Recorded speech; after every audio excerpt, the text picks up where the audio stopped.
Hello dear, पिछली 2 class में हमने नया टॉपिक स्टार्ट किया था, मुद्रा का मूल्य और इसमें परिवर्तन यानी वैल्यू ऑफ मनी और इट्स चेंजेस। इसमें हमने मुद्रास्फीति की परिभाषा, उससे संबंधित विश्लेषण, मुद्रास्फीति के प्रकार, मुद्रास्फीति की विभिन्न किस्मों के बारे में पढ़ा था।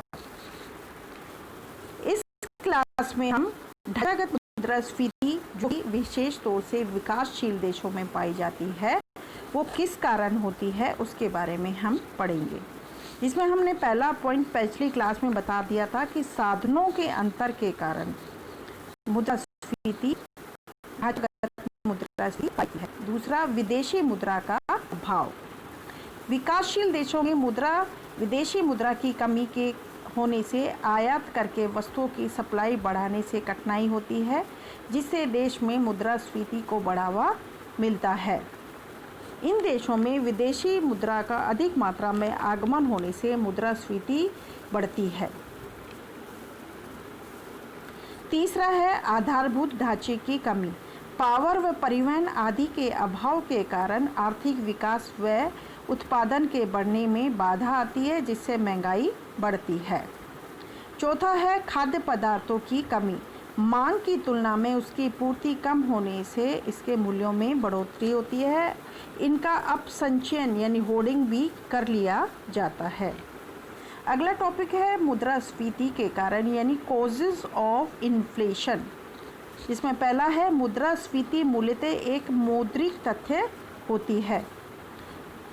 मिल्टन फ्रीडमैन के अनुसार मुद्रास्फीति सदैव एवं सर्वत्र एक मौद्रिक तथ्य होती है।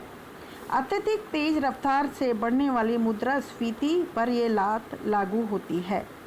मुद्रास्फीति दीर्घकालीन दशाएं मौद्रिक कारणों से उत्पन्न होती है। ऐसा विकसित और विकासशील देशों में पाया जाता है।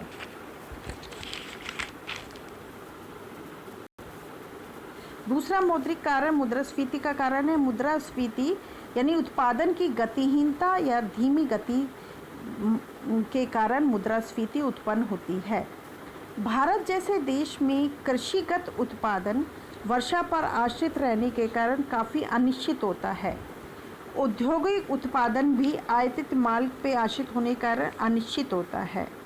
इसके कारण मुद्रा उत्पादन में कमी आती है और इस मुद्रास्फीति उत्पन्न हो जाती है। अगला पॉइंट है लागत जन्य मुद्रास्फीति के कारण औद्योगिक वस्तुओं की कीमतें उनकी लागतों के ऊंचे का परिणाम होती हैं।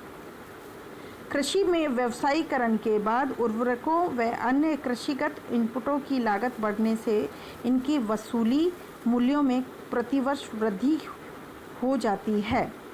अगला है मुद्रास्फीति का एक पहलू आयातित मुद्रास्फीति माना गया है।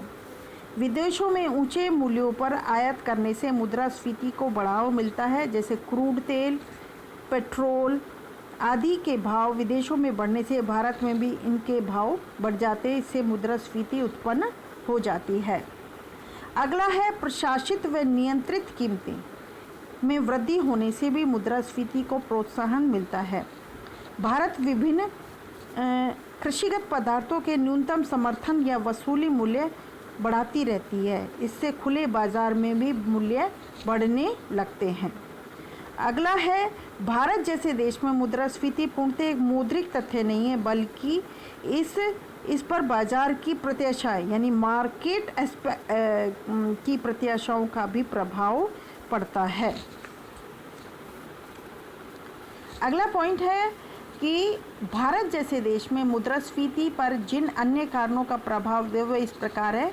खाद्यान्नों की पूर्ति, सरकारी बफर स्टॉक में मार्फत सार्वजनिक वितरण प्रणाली का संचालन, कृषिगत व गैर कृषिगत आमदनी में सापेक्ष असमानता।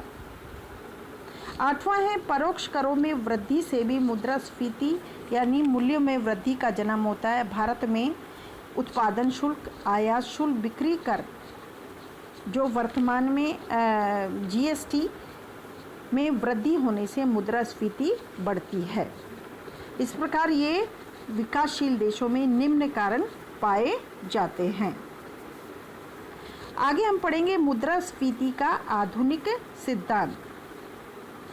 यह मुख्यतः फिलिप्स कर्व के रूप से जाना जाता है। फिलिप्स कर्व मुद्रास्फीति और बेरोजगारी के बीच चुनाव क्रिया यानी ट्रेड ऑफ को बारे में चर्चा करता है।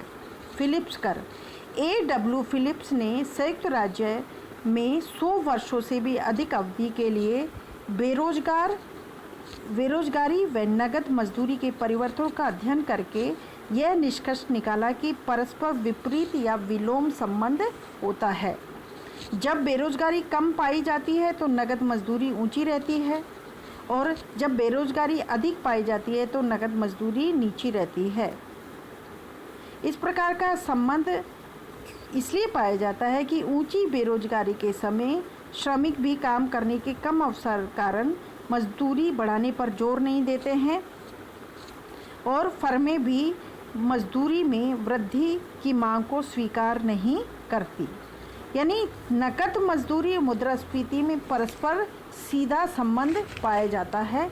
इसलिए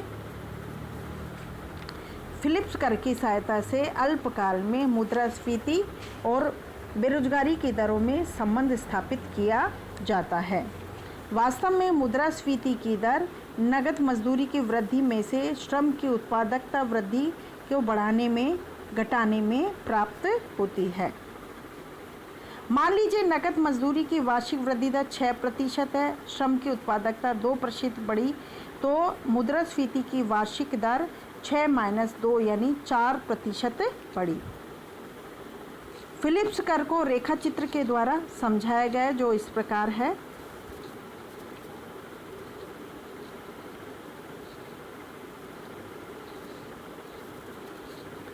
ओ एक्स पे हमने मजदूरी की दर ली है और इधर ओ वाई पर मैंने मुद्रास्फीति की दर ली है, और इधर मैंने नगद मजदूरी की वार्षिक वृद्धि दर ली है।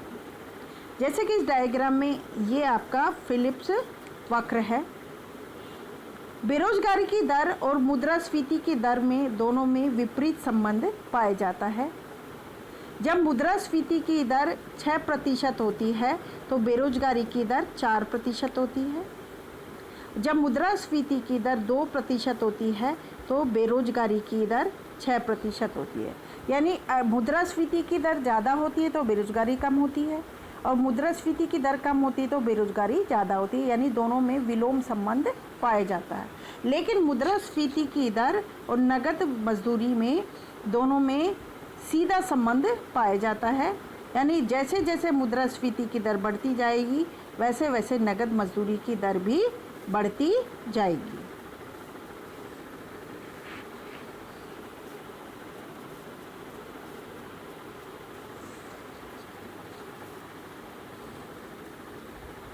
यानी चित्र से स्पष्ट होता है कि बेरोजगारी की दर और मुद्रास्फीति की दर में से ट्रेड ऑफ यानी चुनाव करना पड़ेगा। अर्थात बेरोजगारी की दर 8% होने पर मुद्रास्फीति की दर 2% है, और बेरोजगारी की दर 4% लाने या घटाने पर मुद्रास्फीति की 6% करना होगा अथवा बढ़ाना होगा।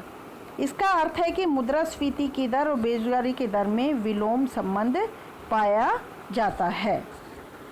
थैंक यू, धन्यवाद।